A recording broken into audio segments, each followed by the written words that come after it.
أعوذ بالله من الشيطان الرجيم يا أيها الذين آمنوا لا تأكلوا الربا أضعافا مضاعفة واتقوا الله لعلكم تفلحون واتقوا النار التي أعدت للكافرين وأطيعوا الله والرسول لعلكم ترحمون وسارعوا إلى مغفرة من ربكم وجنة عرضها السماوات والأرض أعدت للمتقين الذين ينفقون في السراء والضراء والكاظمين الغيظ والعافين عن الناس والله يحب المحسنين والذين إذا فعلوا فاحشة أو ظلموا أنفسهم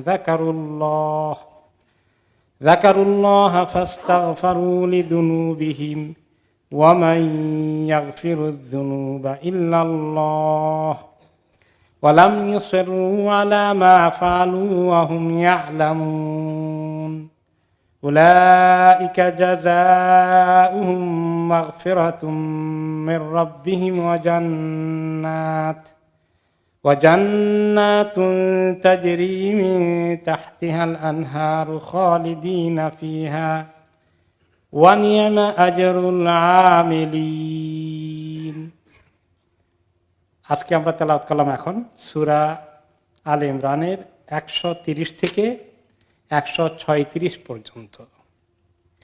প্রথমে আমরা আসি ইয়া আইয়ুহাল্লাযীনা আমানু লা তাকুলুর রিবা আযআফাম মুযাআফা। এই আয়াতের অর্থ, হে ঈমানদারগণ, তোমরা সুদ খেও না ডবল ডবল করে, কয়েক গুণ বাড়িয়ে বাড়িয়ে সুদ খেও না। ওয়াত্তাকুল্লাহা লাআল্লাকুম তুফলিহুন, আর আল্লাহকে ভয় করো, আশা করা যায় তোমরা কামিয়াব হবে। ছোট্ট আয়াত, বিষয়টা অনেক বড়, সেটা হচ্ছে সুদ। আর যতটুকুন তর্জমা বুঝেছেন, মনে হলো কয়েক গুণ বাড়িয়ে ডবল ডবল পরিমাণ সুদ খাওয়া যাবে না। তো এতে কি বোঝা গেল নাকি যে অল্প পরিমাণ হলে ঠিক আছে? কেউ কেউ এটা ভুল বুঝে ফেলতে পারেন যে অল্প হলে অসুবিধা নাই, একেবারে সামান্য ঠিক আছে। না, আল ফাদলু রিবা, একটু বেশি হলেই সুদ হয়ে যাবে। আর সেই রেবা হচ্ছে হারাম।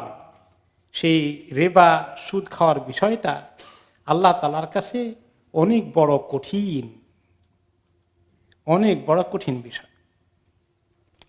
আসবে পরে। এই ডবল ডবল করার কথা আর দেশে এই জন্য এসেছে, এই যে এটা চক্রবৃদ্ধি হারে সুদ খাওয়া, এই জিনিসটাও প্রচলিত হয়ে গিয়েছিল। তার অর্থ, এই বছর 1000 পাউন্ড নিয়েছ, মাসে 20 টাকা, 20 পাউন্ড করে হোক, 25 পাউন্ড করে হোক, 50 পাউন্ড করে হোক, তুমি সুদ দেবে। এখন দিতে দিতে দিতে পারেনি, বছরের শেষে সুদের টাকা যোগ করে এখন 1000 পাউন্ডকে ধরা হয়। এই বছর যখন তুমি গত বছর সুদের টাকা দাওনি, এখন 1200 পাউন্ড হয়ে গেছে। এই বছর থেকে তুমি 1200 পাউন্ডের সুদ দিবা। তারপরে এবছর টাকা দিতে পারেননি, সুদও পে করতে পারেননি, আগামী বছর হয়ে গেছে 1400-1500 পাউন্ড। এবার এই পরিমাণ টাকা সুদ দিবা। এরকম যদি 5 বছর ঘুরে, তাহলে টাকা অনেক বেড়ে যায়। 10 বছর থাকলে তো আরো অনেক বেড়ে যায়। এই যে চক্রবৃদ্ধি হারে মূল ক্যাপিটাল, যেটা মূলধনের উপরে সুদের উপরে আবার সুদ লাগানো, এটাকে বলা হয় চক্রবৃদ্ধি হারে, তাই না? এইটাকে আযআফা মুযাআফা বলে উল্লেখ করা হয়েছে।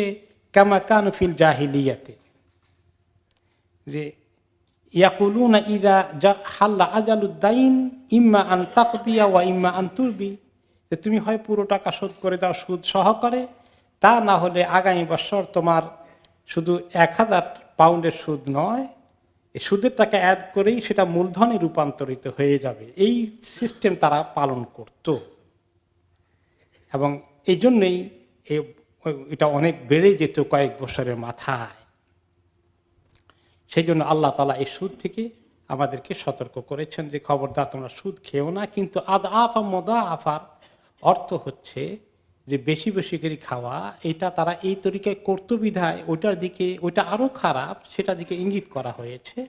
কিন্তু অনেক আয়াত, অনেক হাদিস, কিছু পরে আমাদের কাছে বাকি আয়াতগুলো আসবে এক আধ সপ্তাহের ভিতরে, যে যারা সুদ খায় অল্প পরিমাণও সেটাও কনসিডারেশন নেই, কোনো অবস্থাতেই সুদ জায়েজ নাই, একেবারে সামান্য পরিমাণ হলেও জায়েজ নাই, তার মূল সহকারে, মানে সুদের কোনো জিনিসই জায়েজ নাই, এটা পরিষ্কারভাবে দ্বীন ইসলাম ঘোষণা করে দিয়েছে।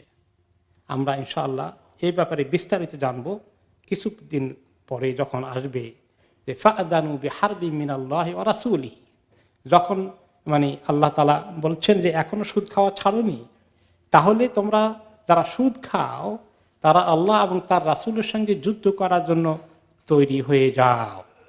এই আয়াত যখন আসবে তখন আমরা বিস্তারিত সুদের উপরে আলোচনাটাকে ভালো করে শুনবো। আজকে এতটুকু মুখতাসার তরজমাই থাকুক, আমরা পরবর্তী আয়াতের দিকে যাই। আল্লাহ তাআলা ইরশাদ করছেন এখন ওয়াত্তাকুন্নার, এর আগে বলেছেন ওয়াত্তাকুল্লাহা লাআল্লাকুম তুফলিহুন, আল্লাহকে ভয় করো, আশা করা যায় তোমরা কামিয়াব হবে। আল্লাহকে ভয় করার কথা এখানে বলা হয়েছে, বিষয়টা কি আলোচনা হয়েছে? সুদ। তো সুদ খেলে আল্লাহকে ভয় করা হয়? আল্লাহকে ভয় করা, সুদ যে তুমি খাও, যারা সুদ খায় তাদেরকে আপনি অনেকক্ষণ বুঝান, তারা সুদ খাওয়া ছাড়তে রাজি না, তারা সুদে খুব মজা পেয়ে গেছে। তো দুনিয়ার লোভে যখন মুসলমান এইরকম সুদের মতো মহাপাপ, এত বড় একটা কবিরা গুনাহকে ছাড়তে পারে না, তাদেরকে আল্লাহ তাআলা ভয় দেখাচ্ছেন যে আল্লাহকে ভয় করো। আর আল্লাহকে ভয় করলে তুমি ক্ষতিগ্রস্ত হবে না, সুদ খাওয়া বন্ধ করলে তুমি লুজার আর হবে না, তোমার লোকসান হবে না, বরঞ্চ তুমি কামিয়াবি অর্জন করবে। মানুষ হিসাব করে যে আমি তো ক্ষতি হয়ে গেল, আমি অতিরিক্ত টাকা পাচ্ছিলাম সেটা মিস করে ফেললাম, আমার ক্ষতি হয়ে যাবে। তা আল্লাহ তাআলা বলে ক্ষতি হবে না, লোকসান হবে না, বরঞ্চ তুমি অনেক বড় কামিয়াবি অর্জন করবে, অনেক বড় সফলতা অর্জন করবে। তারপরেও যদি তোমাদের লোভ চলে আসে, থামাইতে না পারো, এরপরের আয়াতে আল্লাহ তাআলা বলছেন ওয়াত্তাকুন্নার, জাহান্নামের আগুনকে ভয় করো, আল্লাতী উইদ্দাত লিল কাফিরিন, যে আগুনকে তৈরি করা হয়েছে কাফেরদের জন্য। আল্লাহর এই হুকুম না মানলে, বিশেষ করে যদি কেউ তার ঈমান আকীদায়, কনসেপ্টে, তার ধারণার মধ্যে সুদটা নাজায়েজ এটা বিশ্বাস করতে চায় না, এটা গ্রহণ করতে চায় না, এটা মানতে চায় না, তাহলে সে কি হয়ে যায়? কাফের হয়ে যায়। এখন কারো কারো কুফরি হয় আকীদার মাধ্যমে, কারো কারো কুফরি হয় আমলের মাধ্যমে। কেউ কেউ আছে হয়তো না, আল্লাহ তো, আল্লাহর কালাম তো ঠিক, এটা তো হারাম, আমি অস্বীকার করি না, কিন্তু দুনিয়ার লোভে আমি ছাড়তে পারছি না, মেনে নিয়েছে, সে এই সুদটা মানা করা হবে কোনো, এটা নিয়ে কোনো আপত্তি করে না, কিন্তু তার মনের লোভটাকে সামলাতে পারে না, তার এক ধরনের গুনাহ হয়। আর যে ব্যক্তি এটা মানতেই পারে না, কেন সুদ ছাড়া ব্যবসা হবে কেন, এরকম আপত্তি, অ্যাজিফ মনে হয়, সেই জন্য বিশ্বাস করতে চায় না যে আল্লাহ তাআলা একটা রাইট হুকুম দিয়েছেন, মনে করে আল্লাহ তাআলা হুকুমটা ঠিক হয় না, এটা রং, নাউযুবিল্লাহ। তখন সে কি হয়ে যায়? কাফির বিল আকীদা, আকীদার দিক থেকে কাফির হয়ে যায়, তার ঈমানই থাকে না। তো আল্লাহ তাআলা জাহান্নাম দেবেন যারা আকীদা বিশ্বাস করার দিক থেকে কাফির, তাদেরকেও, যারা আমলের দিক থেকে কুফরি করলো, কাজে প্রমাণ করলো না, যদিও তারা বিশ্বাস করে কিন্তু কর্মে তার কোনো প্রতিফলন নেই, তারাও কিন্তু জাহান্নামে যেতে পারে, এটাও কবিরা গুনাহ। উভয়কেই আল্লাহ তাআলা সাবধান করছেন, মনে রেখো ওই জাহান্নামকে ভয় করো যেটা মূলত কাফেরদের জন্য তৈরি করা হয়েছে। তোমরা যদি মুসলমান হও, তোমরা এই কাজে থাকতে পারো না, তোমরা এই জাহান্নামকে ভয় করা উচিত।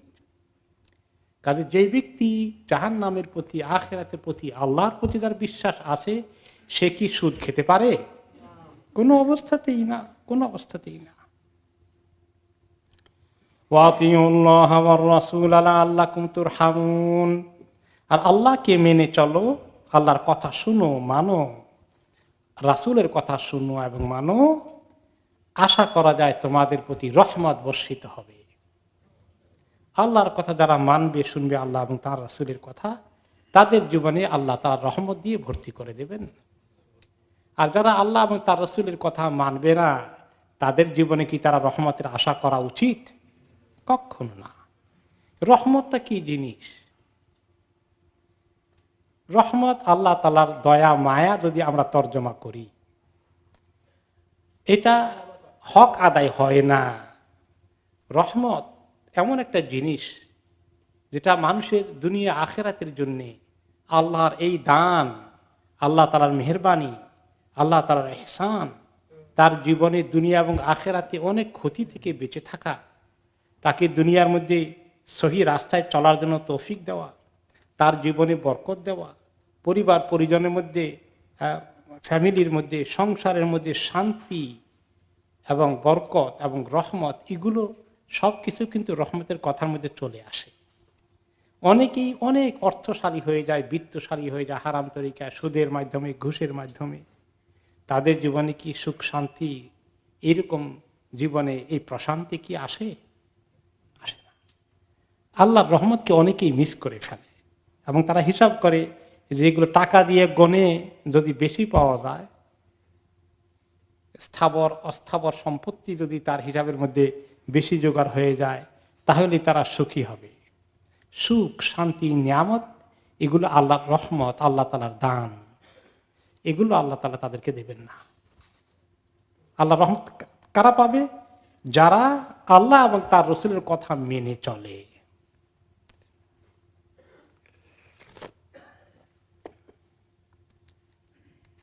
এখন এই রহমত পাওয়ার জন্য হারাম থেকে বেঁচে থাকা, তার মধ্যে সুদের কথা এসেছে।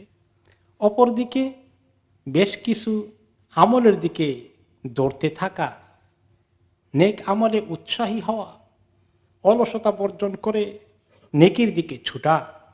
আল্লাহ তাআলা ইরশাদ করেছেন পরবর্তী আয়াতে, ওয়াসারিউ ইলা মাগফিরাতিম মির রাব্বিকুম ওয়া জান্নাতিন আরদুহাস সামাওয়াতু ওয়াল আরদ উইদ্দাত লিল মুত্তাকিন। তোমরা দৌড়ো, দ্রুত গতিতে এগিয়ে যাও, অত্যন্ত ব্যস্ততার সাথে দৌড়ো। কোন দিকে? তোমাদের রবের মাগফিরাত, ক্ষমা পেতে, আল্লাহর পক্ষ থেকে ক্ষমা পেতে, মাগফিরাত পেতে দৌড়ো। আর জান্নাত পেতে, যে জান্নাত এত বড়, এত বিশাল, এত প্রশস্ত, যার ব্যাপ্তি হচ্ছে আকাশ থেকে জমিন পর্যন্ত, যেটি তৈরি করে রাখা আছে মুত্তাকিদের জন্য। দুটো জিনিস বলা হয়েছে, মাগফিরাত এবং জান্নাত। মৃত্যুর পরে এই দুটো আমাদের তামান্না, যে আল্লাহ তাআলা যেন মাগফিরাত দান করেন এবং জান্নাতুল ফেরদাউস নসিব করেন, তাই না? এই দোয়াটা, এই তামান্নাটা আমাদের সবার অন্তরের কথা না? আমাদের কোনো ভাই বোনের ইন্তেকালের খবর শুনলে কোন দোয়াটা বেশি করে করা দরকার? যে আল্লাহ তাকে মাগফিরাত দান করেন আর জান্নাত নসিব করেন। মাগফিরাত দান করা, মাগফিরা মানে ক্ষমা, মাফ করে দেওয়া। আল্লাহ তাআলা মাফ করে দিলে তারপরে তো জান্নাত হবে। এই জন্য আগে বলা হয়েছে মাগফিরাত মির রাব্বিকুম ওয়া জান্নাতিন, তারপরে আল্লাহর মাগফিরাত পেয়ে গেলে জান্নাতটা পাওয়া যাবে। এই জন্য তো শুধু মাগফিরাতের কথা, এই জান্নাতের কথা না বলে মাগফিরাতের কথা কেন বলা হয়েছে? কারণ আমাদের মধ্যে কোনো ব্যক্তি এমন নাই যার কোনো গুনাহ হয় না। আছেন নাকি কেউ? আমরা কেউ আছি? আমাদের সবার গুনাহ হয়ে যায়। শুধু গুনাহ কাদের হয় না? নবীদের হয় না। আল্লাহ তাআলা নবীদেরকে হেফাজত করেন। এই জন্য কোনো কামেল ব্যক্তিত্ব, যত বড় কামেল মনে করি আমরা, যত বড় ওলি আল্লাহ মনে করি, তিনিও কি গুনার ঊর্ধ্বে আছেন? না। কিন্তু অনেক মানুষ সীমা লঙ্ঘন করে।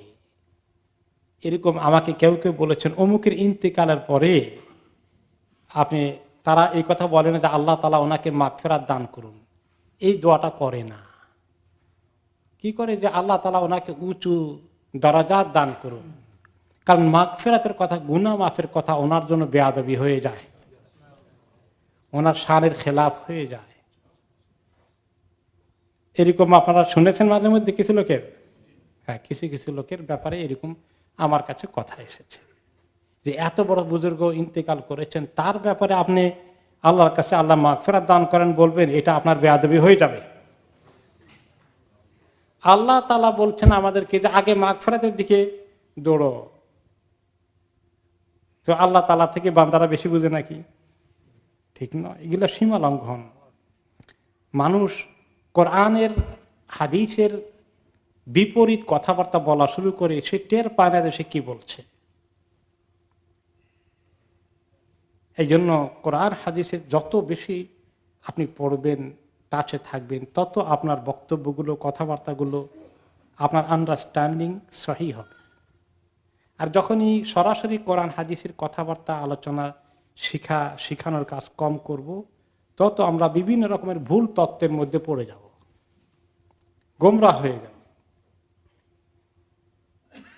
আল্লাহ তাআলার ব্যাপারে এমন কথা বলবো, দ্বীনের ব্যাপারে এমন কথা বলবো যেটা আসলে কোরআন হাদিসের বিরোধী হয়ে যায়।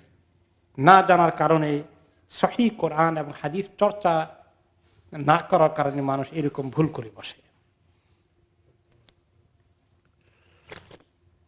এখন আল্লাহ তাআলা সারিআ বলেছেন। মুসারিআ বলতে জলদি করো। যেমন আরবিতে যারা আরব দেশে যান উমরা করতে, হজ করতে, কোনো কোনো সময় লক্ষ্য করে বলেন ইয়াল্লাহ সোরা সোরা সোরা, আর সেইরকম বলে তারা, তাড়াতাড়ি তাড়াতাড়ি তাড়াতাড়ি করো। সোরা অর্থাৎ তাড়াতাড়ি করা, আর সারিউ তাড়াতাড়ি করো। আল্লাহ তাআলার দ্বীনের দিকে আসার জন্য, মাগফিরাত এবং জান্নাত পাওয়ার জন্য তাড়াতাড়ি করতে হবে। এই তাড়াতাড়ি অর্থাৎ তাড়াহুড়া করা না। তাড়াহুড়া করা আবার নিষেধ।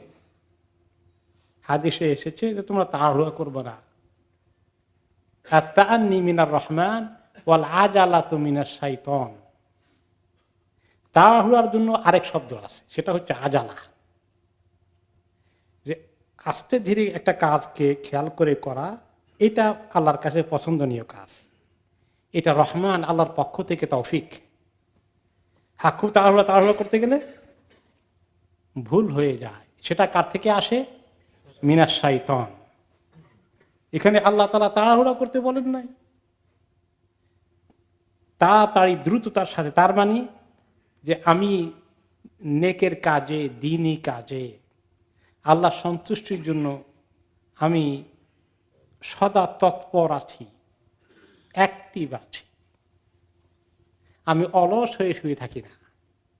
আল্লাহকে পাওয়ার জন্য আমি অনেক ব্যস্ততার মধ্যে দিন কাটাতে হয়।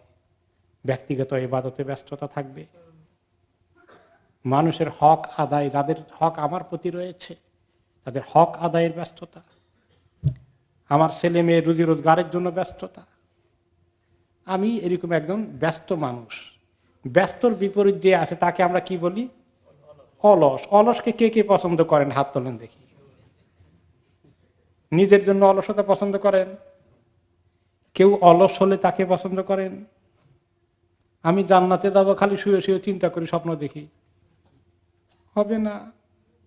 মুমিন প্রত্যেকটি মুহূর্ত তার নেক কাজে ব্যস্ত আছে। এই ব্যস্ততা বোঝানো হয়েছে, তাড়াহুড়া করতে বোঝানো হয়নি। এমনকি জামাত শুরু হয়ে গেছে, আমি আপনি জামাতটা মিস করতে চাই না, প্রথম রাকাতটা চলে যায়, আমি আপনি ধরতে চাই, ধরা উচিত। কিন্তু ধরার জন্য দৌড়বেন না স্বাভাবিক গতিতে হাঁটবেন? নবী করিম সাল্লাল্লাহু আলাইহি সাল্লাম এরকম তাড়াহুড়া পছন্দ করেননি। একদিন জামাত শেষে তিনি শুনলেন নামাজের ভিতরে একটু ধুমধুম করে আওয়াজ হয়েছে, কিছু লোকে দৌড়েছে। তিনি বললেন যে তোমরা এরকম তাড়াহুড়া করে নামাজ ধরতে এসেছ? আলাইকুম বিস-সাকিনাতি ওয়াল ওয়াকার। যখন নামাজের দিকে আসবে শান্তভাবে আসো, গাম্ভীর্যের সাথে আসো, ধীরে সুস্থে মানে স্বাভাবিক গতিতে হাঁটো, তাড়াহুড়ো করো না। তিনি নিষেধ করেছেন। ফামা আদরাকতুম ফাসাল্লু, যতটুকুন পাও ততটুকুন পড়ো ইমামের সাথে, এরপরে তুকমিলু, পুরা করো।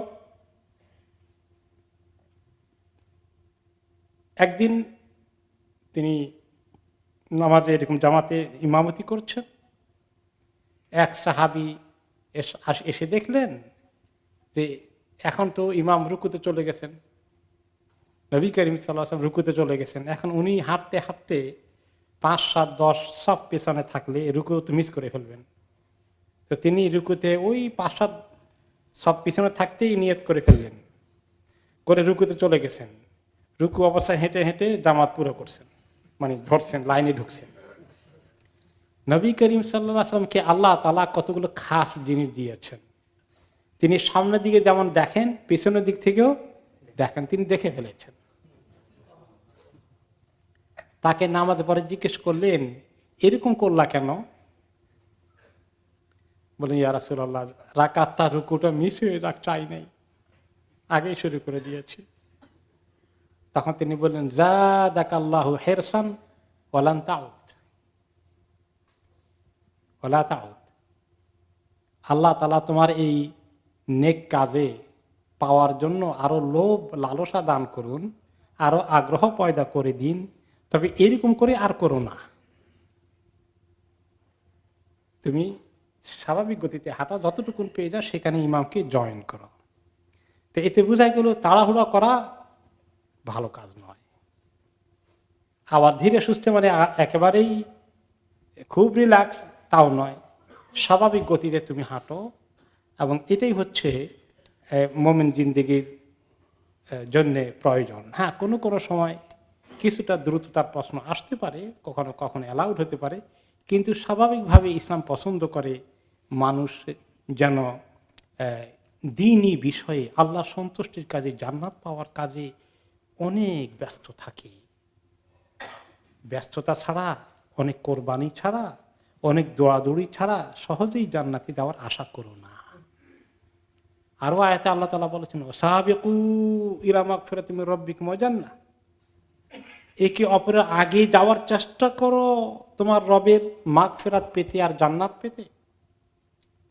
আরেক আয়াতে আল্লাহ তাআলা বলেছেন, ফাস্তাবিকুল খায়রাত, দ্বীনি কাজে, খায়রাতের কাজে, ভালো কাজে, নেক কাজে কে কার আগে যাবে এরকম চেষ্টা করো। আরেক সূরাতে, সূরা আবাসাতে তিনি বলেছেন, জান্নাতের বিভিন্ন নিয়ামতের কথা বলে, ওয়া ফি যালিকা ফালইয়াতানাফাসিল মুতানাফিসুন, এইরকম জান্নাত পাওয়ার নেশায়, আশায় প্রতিযোগিতাকারীরা প্রতিযোগিতা করুক, প্রতিযোগিতা করুক। প্রথম সফে জায়গা পাওয়ার জন্য একটু তাড়াতাড়ি আসুক, তাই না? এটা ঠিক আছে, তাড়াতাড়ি আসুক বলতে মানে আগে আগে আসুক। আবার লেটে এসে প্রথম সফে জায়গা পাওয়ার জন্য সবাইকে কষ্ট দেওয়া, ওইটা কিন্তু বলা হয়নি। যত আগে আসবে, আগে জায়গা পাবে, সব বেশি হবে। অনেকে দেখা গেল যে এই প্রথম সফের মধ্যে, সামনের সফগুলোর মধ্যে যে কত পুরস্কার আছে এটা খেয়াল করে না। এসেছে অনেক আগে মসজিদে, কোথায় বসে আছেন? ওই পিছনে হেলান দিয়ে আপনি করে বসে আছেন। ওই সাবিকু ওয়া সারিউ এটা মাথায় ঢুকে নাই। এই সমস্ত লোকদেরকে লক্ষ্য করে নবী করিম সাল্লাল্লাহু আলাইহি ওয়াসাল্লাম কি বলেছেন? কিছু লোক আছে খালি পেছনে থাকতে চায়, এরা জান্নাতে গেলেও পেছনেই থাকবে, এদের কপালের সামনের দিকে যাবে। আমরা আয়াত শুনেছি তাফসীর, রব্বানা হাব লানা মিন আজওয়াজিনা ওয়া যুররিয়াতিনা কুররাতা আয়ুন ওয়াজআলনা লিল মুত্তাকিনা ইমামা। হে আল্লাহ, আমাদেরকে এমন স্বামী অথবা স্ত্রী, সন্তান সন্ততি, ছেলে মেয়ে দান করুন যাদেরকে দেখলে আমাদের চক্ষু জুড়িয়ে যায়, শীতল হয়ে যায়, যাদের আমল দেখলে, আখলাক দেখলে আমাদের হৃদয়টা ঠান্ডা হয়ে যায়। এটা কি আল্লাহর অনেক বড় নিয়ামত না? আর ছেলে মেয়ে যদি উল্টো হয়ে যায় তাহলে কি হয়? কি কষ্ট দিলের মধ্যে। আর আল্লাহ আমাদেরকে মুত্তাকিদের ইমাম বানিয়ে দিন, মুত্তাকি লোকদের ইমাম বানিয়ে দিন। তো সবাই যদি এভাবে ইমাম হয়ে যায় তো মুসল্লি কোথায় পাওয়া যাবে? আর ইমাম অর্থ কি শুধু নামাজের ইমামতি না, এই ইমাম আমাম থেকে এসেছে, সামনে থাকা, দ্বীনের কাজে, জান্নাতের কাজে, মাগফিরাতের কাজে যারা আগে আগে থাকে, আল্লাহ আমাদেরকে তাদের অন্তর্ভুক্ত করুন। ওয়াজআলনা লিল মুত্তাকিনা ইমামা, এটা হচ্ছে অর্থ। আমাকে নেতা বানিয়ে দিন, কেউ কেউ তর্জমা করেন, এটা ঠিক না, এটা ভুল তর্জমা। যদিও ইমাম নেতা শব্দে ব্যবহৃত হয়, কিন্তু এখানে কোরআনের স্পিরিটটা মানুষকে নেতৃত্ব পদ দখল করার জন্য বলেনি, বরং নেতৃত্বের পদ দখল করার তামান্না করা শরীয়তে নিষেধ, হাদিসে নিষেধ এসেছে। যে ব্যক্তি পদ চায়, পজিশন চায়, তাকে আমরা পজিশন দেই না, দেব না, তাকে দেওয়া ঠিক না। তাহলে এই কথায় বোঝা যায় লিল মুত্তাকিনা ইমামের অর্থটা কি। খায়রাতের কাজে, নেকির কাজে, দ্বীনের কাজে আমরা সামনের কাতারে থাকবো, সব সময় আগে আগে থাকবো, সব কিছুতে। কিভাবে আগে আগে? সবার আগে আমি ওই কাজটা করতে চাই, আমি পিছনে পড়ে থাকবো কেন? তো একদিন হাদিস আমরা শুনেছি, নবী করিম সাল্লাল্লাহু আলাইহি ওয়াসাল্লাম জিজ্ঞেস করলেন, আজকে নফল রোজা রেখেছে কে? আবু বকর রাদিয়াল্লাহু তাআলা বলেন, আমি। আজকে জানাজা শরীক হয়েছে কে? আমি। আজকে অভুক্ত লোককে, ক্ষুধার্ত লোককে খাবার দিয়েছে কে? আমি। এরকম কয়েকটি প্রশ্ন করলেন, আমি। সবার আগে তিনি হাত তুলছেন। তার মানে এই আবু বকর রাদিয়াল্লাহু তাআলা আনহু উম্মতের সিদ্দিক, তিনি প্রত্যেকটি নেক কাজে সবার আগে রয়েছেন। তবুকের যুদ্ধে সবার আগে তিনি সব কিছু নিয়ে এসেছেন। তখন রাসূলুল্লাহ সাল্লাল্লাহু আলাইহি ওয়াসাল্লাম বললেন যে এতগুলো কাজ যে ব্যক্তির জীবনে ঢুকে গেছে একদিনে, সেই ব্যক্তির জন্য আল্লাহ তাআলা জান্নাতের সকল গেট খুলে দেবেন। তাহলে দ্বীনের কাজে এরকম আগ্রহী থাকা, আমি পেছনে থাকবে কেন? দান করার কাজে আমি সবার আগে থাকবো, মসজিদ বানানোর কাজে আমি সবার আগে থাকবো, দাওয়া ইলাল্লাহর কাজে আমি সবার আগে থাকবো, এরকম প্রত্যেকটি কাজে, হালাল হারাম নিয়ে চলার ক্ষেত্রে আমি সবার আগে থাকবো, ছেলে মেয়েকে দ্বীনদারি শেখানোর কাজে আমি সবার আগে থাকবো। এইভাবে করে নিজের জীবনে আমলের ক্ষেত্রে, পরিবার গঠনের ক্ষেত্রে সবার আগে থাকা, এইভাবে করে একজন মুমিন তার জীবনকে অতি ব্যস্ত রাখবে, আখিরাতের কর্মসূচি তার জীবনকে ভরপুর করে দেবে। এবং সে কথা নবী করিম সাল্লাল্লাহু আলাইহি ওয়াসাল্লাম আরেকটি হাদিসে বলেছেন, জান্নাত চাও, এত সোজা মনে করেছ? আলা ইন্না সিলআতাল্লাহি গালিয়া, মনে রেখো আল্লাহর এই যে বিক্রি করেছেন তোমাদের কাছে সম্পদটা, এই পণ্যটা যার নাম হচ্ছে জান্নাত, এটা অনেক দামি, অনেক দাম পে করতে হয়। 3 বার করে বলেছেন যে আল্লাহ তাআলার কাছে জান্নাত পেতে হলে অনেক কষ্ট করতে হবে, অনেক দাম পে করতে হবে। সেই দামটা হচ্ছে আমল দিয়ে, আমলের মাধ্যমে এই দামটা পে করতে হবে। তো আল্লাহ তাআলার এই জান্নাত পাওয়ার জন্য একজন মুমিনকে এত ব্যস্ত থাকতে হবে। আর সেই জান্নাতটা কত বড়? অনেক বড়। জমিন থেকে, আকাশ থেকে জমিন পর্যন্ত জান্নাতের ব্যাপ্তি। তো এত বড় জান্নাত পাওয়া একে এত সহজে হয়ে যাবে? এত বড় জান্নাতের জন্য একটু দাম বেশি দেওয়া লাগবে না? ছোট বাড়ি কিনতে 2,00,000 পাউন্ডে পাওয়া যায়, আর বড় বাড়ি কিনতে কত লাগবে? $500,000 দরকার। কি মনে করেন? তো জান্নাত তো ছোটখাটো জান্নাত তো নাই, আছে যেটা সবচেয়ে ছোট, সেটাও এই দুনিয়ার কত সাইজ? 10 গুণ সাইজ। তো কাজে এর চেয়ে ছোট তো নাই। এখন আপনি বলেন যদি যে না এত বড় দরকার নাই, আমার লন্ডনের সাইজ হলে কিয়ামতের বেশি দরকার নাই? নাই, এর ছোট নাই।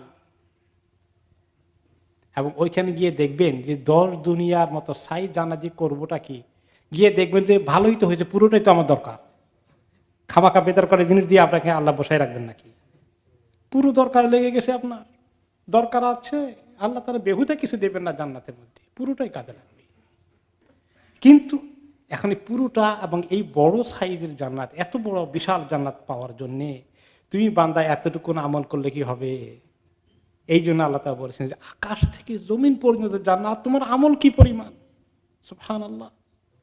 যদিও আমরা এই আমলের কমতি বলি, তারপরেও যিনি আমল বেশি করেন তারটাও কিন্তু জান্নাতের সঙ্গে তুলনা করলে যা আমরা পে করব জান্নাত পাওয়ার জন্য তা আসলেই অনেক কম। যারা ভালো আমল করব তাদেরটাও জান্নাতের পুরস্কারের তুলনায় কি অনেক কম।